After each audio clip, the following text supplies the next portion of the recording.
quiero dar un testimonio de la obsesión que tuvo Raúl Alfonsín como un ser humano con errores o aciertos, pero una lo empujó siempre, que fue llegar a la reforma constitucional del 94. Y el secreto, el nudo de esa obsesión era equilibrar el poder. Era esencialmente el libre juego de las instituciones. Era esencialmente no vivir en el país de la excepción. No tengo ninguna duda que así como ha tenido enormes diferencias ideológicas, políticas, aún con el gobierno que finalizó, si estuviera esta noche acá, le estaría diciendo en mal camino concentrar el poder y transferir las facultades del Congreso. Por eso fue a Santa Fe a que eso no ocurra. No me resigno, llevo muchos años en el Parlamento, a que cada cambio de gobierno comience por hechos fundacionales. A ver, ¿cuándo comienza la historia? Porque va a ser recurrente el error que vamos a cometer. Esta es la tercera generación de argentinos que va a observar las perspectivas de progreso y desarrollo de sus hijos más abajo que la que tuvieron sus padres y sus abuelos. Hay argentinos que vivieron toda su existencia contemplando la decadencia de la Argentina, el aumento de la pobreza, la desocupación, la caída del ingreso por cápita, la productividad global, que no vieron la innovación tecnológica. Es decir, que esto no empezó ni hace 5, ni hace 10, ni hace 20, ni hace 30 años, mucho más. Y por eso estamos así. Es la espiral de la emergencia, de la eterna emergencia que ha vivido la Argentina, que nos ha llevado siempre a la excepcionalidad como estado permanente, a la imprevisibilidad como rasgo dominante de nuestras conductas, y es lo que de buena fe queremos evitar. Y estamos otra vez de nuevo con el corsi ricorsi y discutimos una nueva ley de emergencia, otra vez delegación de facultades, otra vez poderes excepcionales, otra vez tropezar con la misma piedra. Es un error. Cada vez que se acumuló poder discrecionalmente, terminamos mal. Se perdieron los controles y a veces terminó en corrupción. En el 2002, después de la profunda crisis del 2001, aquella emergencia fue por 2 años y terminó 16 años después. Ya se habían perdido hasta las bases mismas de las delegaciones que se habían dado, en tal magnitud que teníamos emergencia económica con tasas de crecimiento del 7 o el 8%. En realidad, no era la economía, la emergencia era la concentración de poder en el Ejecutivo para usarla con discrecionalidad. Es un enorme retroceso imaginar que la crisis solo se resuelve con facultades extraordinarias y acumulando poder. Hay otros caminos que son los que nos cuesta a los argentinos.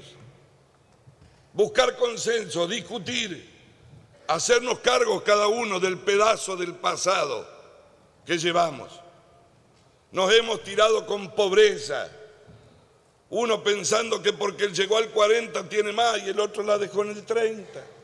Y no me resigno a entrar en esa discusión. Miren, no existen extremos parecidos al 2002, ni siquiera con la crisis y los números negativos que terminó nuestro gobierno anterior. para semejante proyecto, con 11 delegaciones de facultades y con un vergonzoso artículo 85, que a tiempo se dieron cuenta de sacarlo en comisión, porque eso sí, era un desguace enorme. Pero miren, el problema acá está en decir las cosas como son, no es un pecado. Hay necesidad de hacer un ajuste y lo hacen por vía de ingresos. Ahora, ¿por dónde van los ingresos? Para llegar a los 9.000 millones de dólares. Y han elegido 3 vectores, pero que afectan a la dinámica de la economía de la Argentina. Miren, no va a haber salida en este país. Ojalá le vaya bien al gobierno, pero si no reconocemos dónde están los motores de la economía, además del conocimiento, hay 2 motores básicos. Uno que está vinculado, obviamente, a la producción de alimentos y al valor agregado, y el otro a la energía. Y sabemos lo que ha significado la disyuntiva de no haber tenido un proceso de inversión sostenido en el campo de la energía. Si nosotros no reconocemos esto, por más que pongamos parches en la coyuntura, no vamos a tener futuro. Y les digo una cosa, tenemos una ventaja. No hay una coalición de intereses entre la producción de alimentos y Vaca Muerta. Es más, tenemos una oportunidad. Hay un mundo que demanda alimento al que hay que ponerle valor agregado.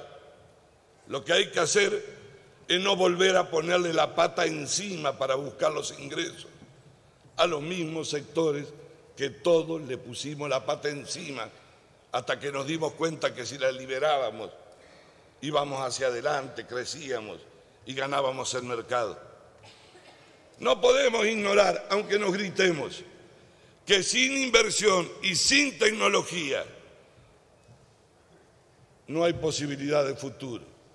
Tenemos tierra feroz en la superficie y tenemos riqueza dormida en el subsuelo.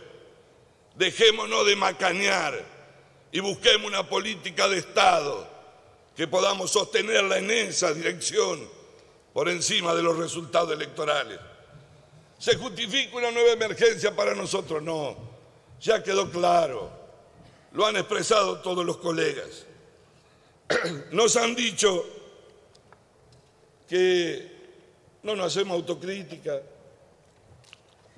Miren, todos tenemos que aprender, somos grandes. El gobierno perdió la elección y mucha causa ha sido sus errores. Error en una política de shock para salir de los subsidios que ustedes con el progresismo lo clavaron en 130.000 millones de dólares, pero que no iba solo para los pobres, sino en Barrio Norte también. Y el gobierno aplicó una política de shock a una velocidad que la gente no la podía pagar. Y mientras tanto iba con una política gradual y otros le reclamaban de shock en la política fiscal. Y nosotros adentro tuvimos diferencia y se pagó un costo, porque la gente llegó un momento que estaba ahogada. Ahora, también se nos disparó la inflación. ¿Cómo se les disparó a ustedes en otro momento? Lo que pasa es que tenían un ministro que decía, no me pregunte de eso. Pero también la inflación le hizo goles a todos, a nosotros, a ustedes, al último gobierno. Y si no levantamos la vista va a seguir haciéndole goles a todos. Hoy han traído un proyecto, además de la emergencia, que busca recaudar por vía de ingresos. No hay una palabra sobre el gasto improductivo. Vamos mal, muchachos, por ese lado. Si no nos sinceramos entre nosotros y buscamos un consenso y un diálogo para poder bajarlo. Pero también es cierto que los números fueron para atrás y que cayó la actividad económica y que tuvimos 2 disparadas y corridas.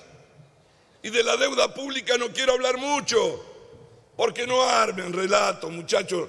Dejaron en 254.000 millones de dólares de deuda y nosotros en 333.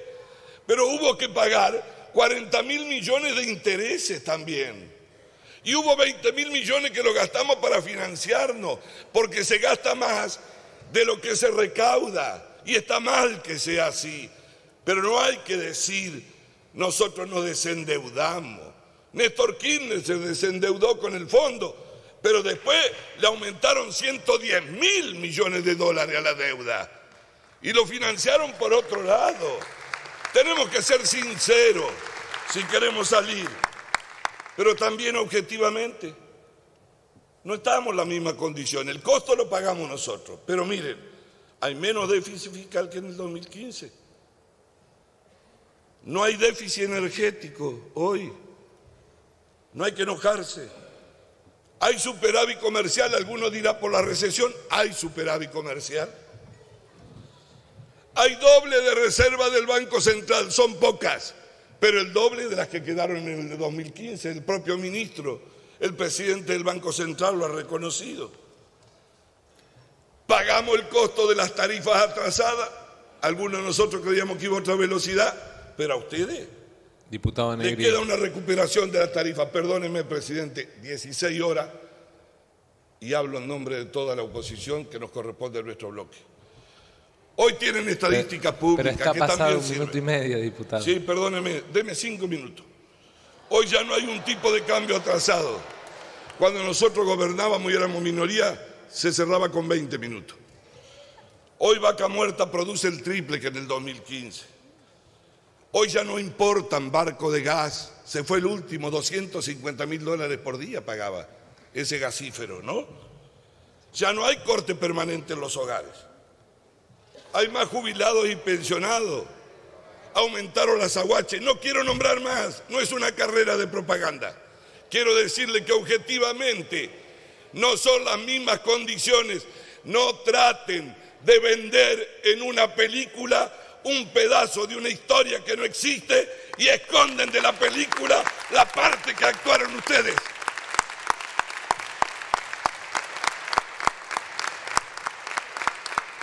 Quiero decirle, presidente, 2 palabras más. Delegaciones excesivas, 11 delegaciones. Llamen no por la deuda externa, porque es cierto que hay que negociar con el fondo. Y es cierto que los vencimientos son muy cortos. Y es cierto que le iba a tocar a cualquiera que gane. Estamos dispuestos a ayudar. Pero llamen al diálogo. Conversemos sobre eso. También quiero decirle que no hacía falta ponerlo acá. Tiene facultades para renegociar la deuda, el gobierno. Está en la ley de administración financiera, artículo 67, búsquenlo. No solo para renegociar, tiene autorización para congelar tarifas. Este gobierno que terminó tiene congelado el gas hasta enero y electricidad hasta abril. Podrían haber seguido si quieren. Ahora les digo, si congelan todo el tiempo, el proceso de inversión va a ser así. Y el verano de ahora lo vamos a pagar después. Y con esto termino, presidente. Hubo un colega que hizo una referencia al 58 que en buena hora lo sacaron, pero eliminen del artículo 1 la emergencia administrativa, porque abre la puerta a las grandes tentaciones. Señor presidente, honorable Cámara, con la ley de movilidad lo que les quiero decir es esto. Desde el fallo Badaro, lo que se exigió es que haya un índice. Y ustedes vienen por la suspensión.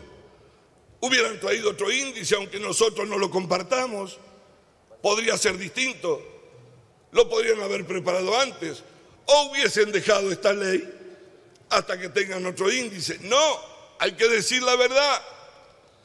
Cuando tuvimos aquel hecho tan desgraciado, que casi se incendiaba la ciudad, yo no quiero buscar las declaraciones, nos decían, le roban un trimestre a los jubilados. Ustedes, muchachos, le llevan un semestre a los jubilados, no un trimestre. ¿Sabe cuánto es eso? 3.000 millones de dólares. Esa es la verdad, para llegar a los 9.000. Entonces, acá lo que hay es un impuestazo para buscar recursos por ingreso, sin bajar gastos y asentado en 3 partes. Sobre el campo, sobre la clase media y sobre los jubilados. No cambien por títulos grandes. Lo que hay que hacer es decir la verdad. Ayer el ministro de Economía fue más sincero que muchos de ustedes. Lo reconoció en un programa de televisión.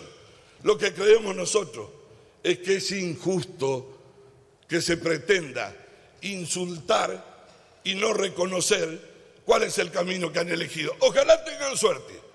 Yo soy escéptico.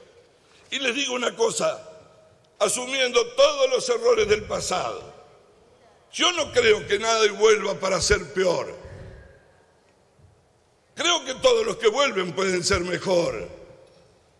Ahora, perdónenme, tengo un temor, que vuelvan pensando que pueden ser lo mismo que el 2015. Y eso es imposible. No hay un mundo igual al 2015. No hay yuyo a $600 como en el 2015. No hay tolerancia social para juntar tanta discrecionalidad como en el 2015. Es absolutamente imposible. Es más, el resultado electoral de buena fe les ha hecho pensar que ganaron, pero además con el 60% y que eso les da mayoría absoluta. No, ganaron legítimamente. Ojalá le vaya bien al país para que le vaya bien al gobierno y que después compitamos. Pero no confundan, no hay prepotencia, ni mayoría absoluta, ni concentración de poder. Nos podrán ganar a nosotros, pero no van a poder detener a la sociedad. Nada más, presidente. Gracias.